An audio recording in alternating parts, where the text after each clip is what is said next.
Hello అందరికీ, welcome to Naseema's world. నేను మీ నసీమాని. ఈరోజు మన కిచెన్లో రెసిపీ వచ్చేసి సగ్గుబియ్యం అట్లు. ఈ సగ్గుబియ్యం అట్లని చాలా సింపుల్గా, చాలా టేస్టీగా, చాలా ఈజీగా ఎలా ప్రిపేర్ చేసుకోవాలనేది ఇప్పుడు మన వీడియోలో చూద్దాం. ఇలా చేసి పెడితే చిన్నపిల్లలు కూడా చాలా అంటే చాలా ఇష్టంగా తింటారండి. మరి దీన్ని ఎలా చేయాలనేది లేట్ చేయకుండా మన వీడియోలోకి వెళ్ళిపోదాం. ముందుగా ఒక మిక్సింగ్ బౌల్ని తీసుకోండి. దానిలోకి 1 కప్ వరకు సగ్గుబియ్యంని వేసుకొని, దీనిలోకి వాటర్ని వేసుకొని ఈ సగ్గుబియ్యంని 2 సార్లు శుభ్రంగా వాష్ చేసుకోండి. ఇలా వాష్ చేసుకోవడం వల్ల సగ్గుబియ్యంలో ఉన్న స్టార్చ్ ఏదైతే ఉంటుందో అదంతా కూడా కంప్లీట్గా పోతుందండి. తిరిగి దీనిలోకి 1 కప్ వరకు వాటర్ని వేసుకొని ఈ సగ్గుబియ్యంని కనీసం 4 నుంచి 5 గంటల పాటు మూత పెట్టేసి బాగా నానబెట్టండి. ఇప్పుడు స్టవ్ ఆన్ చేసుకొని కడాయిని తీసుకోండి. దానిలోకి 2 స్పూన్స్ వరకు పల్లీలను వేసుకొని వీటిని లో ఫ్లేమ్లో ఉంచేసి దూరగా వచ్చేంత వరకు బాగా ఫ్రై చేయండి. పల్లీలు అనేవి ఇలా బాగా ఫ్రై అయిపోయాక స్టవ్ ఆఫ్ చేసుకొని వీటిని పూర్తిగా చల్లారనివ్వండి.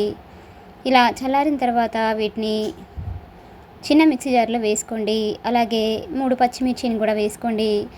అలాగే పొట్టు తీసిన 3 వెల్లుల్లి రెబ్బల్ని కూడా వేసుకొని మూత పెట్టేసి మరీ మెత్తగా కాకుండా ఇలా కొంచెం కచ్చపచ్చగా ఉండేట్లుగా గ్రైండ్ చేసుకొని తీసుకోండి. ఇలా గ్రైండ్ చేసుకున్న ఈ మిశ్రమాన్ని ఇప్పుడు పక్కన ఉంచండి.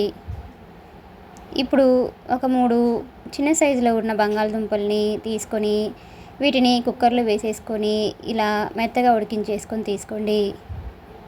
పెద్ద సైజులో ఉన్న బంగాళదుంపలు అయితే ఒకటి తీసుకుంటే సరిపోతుందండి. వీటికి పైన పొట్టు మొత్తాన్ని కూడా తీసేసుకొని వీటిని శుభ్రంగా కడిగేసుకొని ఒక ప్లేట్లోకి తీసుకోండి.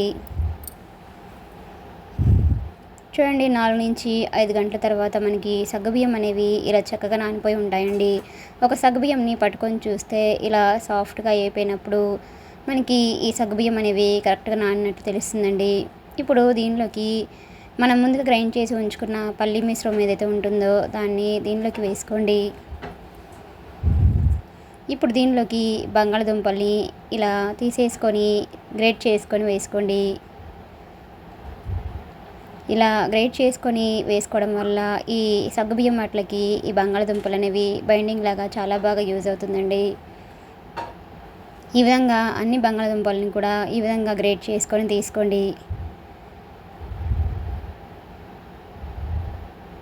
ఇప్పుడు దీనిలోకి సన్నగా కట్ చేసి ఉంచుకున్న కొత్తిమీరను కూడా వేసుకోండి.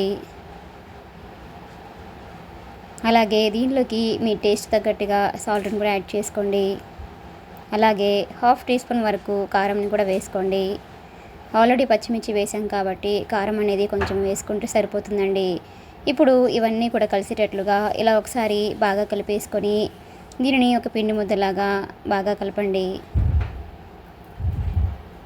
చూడండి, ఈ విధంగా కలిపేసుకొని దీనిని రెడీగా పక్కన ఉంచండి. ఇప్పుడు ఒక పాలిథిన్ కవర్ తీసుకొని లేదా మీ దగ్గర బటర్ పేపర్ ఏదైనా అందుబాటులో ఉంటే దాని మీద కూడా కొంచెం ఆయిల్ని ఇలా వేసేసుకొని కొంచెం స్ప్రెడ్ చేసినట్లుగా చేయండి. ఇప్పుడు కొంచెం కొంచెంగా ఈ మిశ్రమాన్ని తీసుకుంటూ ఈ విధంగా రౌండ్గా చేసేసుకొని ఈ కవర్ మీద వేసేసి ఇలా చేతితోటి రౌండ్ షేప్లో వచ్చేటట్లుగా ఈ విధంగా ప్రెస్ చేయండి. చూడండి, ఒక చేతితోటి ఇలా సైడ్స్ ఏవి మనకి పగలకుండా రౌండ్గా మంచి షేప్ వచ్చేంత వరకు వీటిని ఇలాగా ప్రెస్ చేయండి. ఇలా అన్నింటిని కూడా ఈ విధంగా ప్రిపేర్ చేసుకొని రెడీగా ఉంచుకోండి. ఇలా ఒక్కొక్కటిగా ప్రిపేర్ చేసుకొని ఒక ప్లేట్లోకి వేసుకొని పక్కన ఉంచండి. ఇలానే మిగతా వాటిని కూడా ఈ విధంగా అట్లు ప్రిపేర్ చేసుకోండి. చూడండి, ఇలా వీడియోలో చూపిస్తున్న విధంగా ఇలా రౌండ్ షేప్లో ఎక్కడా కూడా పగుళ్ళు అనేవి లేకుండా ఈ విధంగా ప్రెస్ చేసుకొని రెడీగా వీటిని పక్కన ఉంచండి. ఇప్పుడు స్టవ్ ఆన్ చేసుకొని ప్యాన్ని తీసుకోండి. దానిలోకి 2 to 3 స్పూన్స్ వరకు ఆయిల్ని ఇలా వేసుకొని ఇదంతా కూడా బాగా స్ప్రెడ్ చేయండి. ఇప్పుడు ఈ సగ్గుబియ్యం అట్లని నిదానంగా ఆయిల్లోకి వేసుకొని ఒకవైపు మంచి కలర్ వచ్చేంత వరకు వీటిని మీడియం ఫ్లేమ్లో ఉంచేసి బాగా ఫ్రై చేయండి. మనకి ఇలా మీడియం ఫ్లేమ్లో ఉంచేసి ఫ్రై చేస్తేనే ఇవి లోపల వరకు కూడా పచ్చి అనేది లేకుండా బాగా ఫ్రై అవుతాయండి.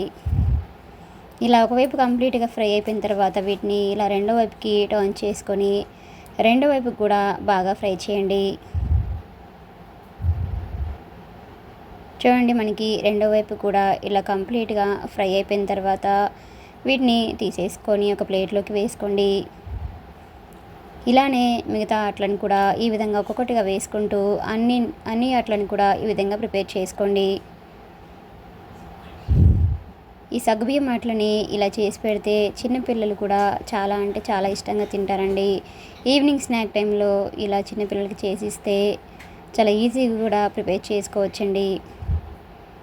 ఈ విధంగా అన్ని అట్లను కూడా ప్రిపేర్ చేసుకొని ఒక ప్లేట్లోకి వేసుకోండి. అంతేనండి, ఎంతో సింపుల్గా ఎంతో ఈజీగా ఉండే సగ్గుబియ్యం అట్లు అనేవి మనకి రెడీ అయిపోయినట్లే. ఇలా రెడీ అయిపోయిన ఈ సగ్గుబియ్యం అట్లని ఒక ప్లేట్లోకి తీసుకొని వీటిని పెరుగుతో సర్వ్ చేసుకుంటే లేదా టొమాటో సాస్తో కూడా సర్వ్ చేసుకుంటే చాలా అంటే చాలా బాగుంటుందండి. మీకు కూడా రెసిపీ కనుక నచ్చినట్లయితే ఒక లైక్ చేయండి. అలానే లైక్ చేయడం మాత్రం మర్చిపోకండి. Please subscribe my channel, like, share and comment. మరిన్ని మంచి మంచి రెసిపీస్ కోసం మన నసీమాస్ వరల్డ్ ఛానల్ని సబ్స్క్రైబ్ చేసుకోండి. అలానే ఈ రెసిపీని మీరు కూడా ట్రై చేసి మీకు కూడా ఎలా కుదిరిందనేది కామెంట్ సెక్షన్లో కామెంట్ చేయండి. Thanks for watching.